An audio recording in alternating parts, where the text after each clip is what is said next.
Alright guys, so I wanted to go ahead and do a update on the laparoscopic surgery that I had back in August to look for endometriosis. I know I kind of left everybody hanging because I found out I was having the surgery, did an update, had the surgery, recovered from the surgery, and then things have just been a crazy jumbled mess ever since, and I never really got back to you guys on what happened. So those of you that know what I'm talking about and have been waiting for this update, then I'm just going to get right into it. But those of you who don't know what I'm talking about, a couple of videos back I posted a video about some pain that I've been having during ovulation, pain that I've been having after ovulation, and my doctor suspected endometriosis, so we did a exploratory laparoscopic surgery, and I talk about all of that in the last video, so you can just kind of go back and watch that one before you watch this one if you want to. So I went in August 1st and had the surgery. Everything went pretty well, and most of you know that we were going in to look for endometriosis. I've been having the horrible pain during ovulation, and pretty much only during ovulation was I having this very distinct, excruciating pain with ovulation. And he completely, like probably 90%, believed that it was endometriosis, and that there was a possibility that it was on my intestines or other organs aside from my reproductive ones. So the plan was to just go in, take a look, look at everything that he possibly could in the pelvic area, and if there was endometriosis, he was going to remove as much as he could, and that'd be that. So he went in, and essentially he said everything looked perfectly healthy. There was one small thing, but I'll get to that in a minute, and I have some photos for you. No endometriosis anywhere that he could find at all. There was a cyst on my left ovary that has been there forever and ever. He did drain that, remove all of it, made sure that it wasn't caused by endometriosis, and it wasn't. Then there was a cyst on my right side, not on the ovary but near it, that he drained, and then a mass on that side that he removed and had sent off and tested. But aside from the two cysts and the small mass, no endometriosis, no signs of unhealthy anything in there. Everything looked great, he said. He even checked out my appendix and my intestines, and everything looked fine. So it was a little disheartening that I had to go through the surgery and the recovery and the pain meds and taking off work and just the whole ordeal. Not that I want to have endometriosis, I wouldn't wish it upon anyone, and I was deathly afraid of having it, but I kind of felt like it would be an answer to my problems, that I would at least have like a diagnosis, I would know why I was having this pain that no one could seem to pinpoint or have an explanation for, and I thought this was my final chance to like go in there and see something and be able to either fix it or manage it. But so that was kind of disappointing. So I do have some photos here that he took of my insides, so if you don't like gory stuff or guts or something like that, you might want to fast forward the video, turn it off, whatever.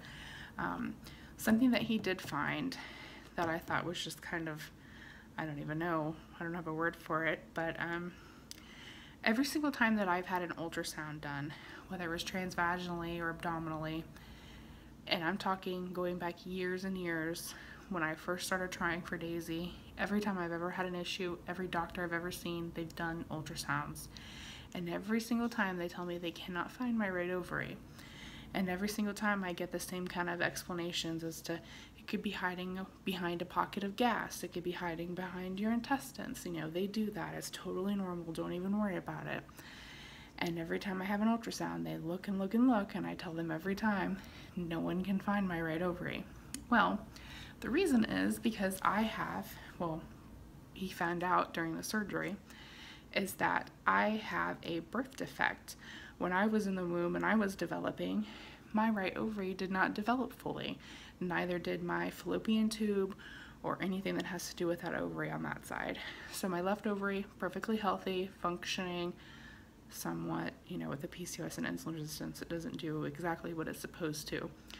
But left side is perfectly normal. Right side, my right ovary is about the size of an almond. It has no eggs, it's not fertile, it's not functioning, it's not connected to anything, nor is the fallopian tube, which was underdeveloped.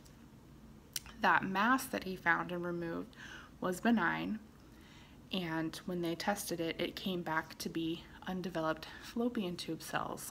So whatever was going on in there when I was being made in my mother's womb, something happened and the right side did not grow fully. So I will show you some pictures if I can. This is my left ovary, perfectly healthy, normal. That's where the cyst was that he removed and got rid of. This here is my right ovary, and you can see the right to the left, how tiny that is. Sorry about the reflection. Maybe it'll help if I pulled it out. So this tiny little almond-like ovary versus this big, normal, healthy ovary. This here is the fallopian tube that's supposed to be connected to the right ovary.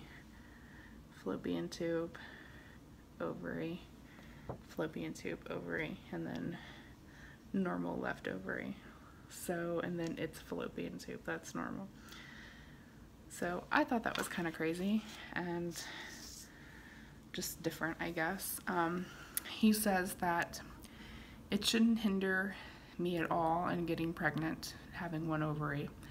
That one ovary, typically in a normal healthy person, should produce an egg every single month, and I should ovulate from that one ovary every single month. But because of the PCOS and the insulin resistance, that ovary doesn't function the way it's supposed to because of those things. I mean, obviously it has worked. I have a daughter, I have a 1-year-old, so obviously it can make an egg. I just wish it would make one more often. But the right ovary is useless. So what else did he say about it? I'll go through menopause a couple of years before someone else who has 2 ovaries. So I mean, I guess if I'm done having babies and I get to go through menopause a little bit earlier, then maybe that's a good thing. I don't know. But so that is my update for the laparoscopic surgery that I had, and how it went. And the recovery went fine. Was not horrible at all. The worst part was the gas, because they inflate your abdomen when they do laparoscopic surgeries like that, and then the gas kind of migrates through your body and it causes a lot of pain and aches. That was the absolute worst part. The incisions were very tiny. He didn't use any stitches or anything. He used like a glue to put it back together. So it was, you know, minimal pain in my incision sites, just kind of sore. Very easy to manage with pain pills, and yeah, I was back to work about a week and a half later. Maybe not even that long, maybe it was about a week. Yeah, so if you have to yourself get, if your doctor is suspecting that you have endometriosis, I definitely would recommend if they offer to go in, you know, laparoscopically and look, because it's very minimally invasive. You know, I was only at the hospital a few hours, and like I said, I recovered very quickly and only missed a few days of work in the end. And if I would have had endometriosis and got diagnosed, and if he was able to remove some, then for instance, my situation, it would have been a little bit more beneficial. But you know, for me, like I said, I was slightly disappointed that nothing was found, really. I'm happy to know about my ovaries, and I'm happy to know that everything looks healthy, but like I said, I was a little upset that I didn't kind of get an official diagnosis as to why I'm having this pain every month. So I thank everybody for watching and following, and if I didn't cover anything in this video regarding the surgery or my ovaries or whatever, feel free to ask down below or comment, or you know, whatever, and I will be happy to get back to you. So thank you guys so much for watching.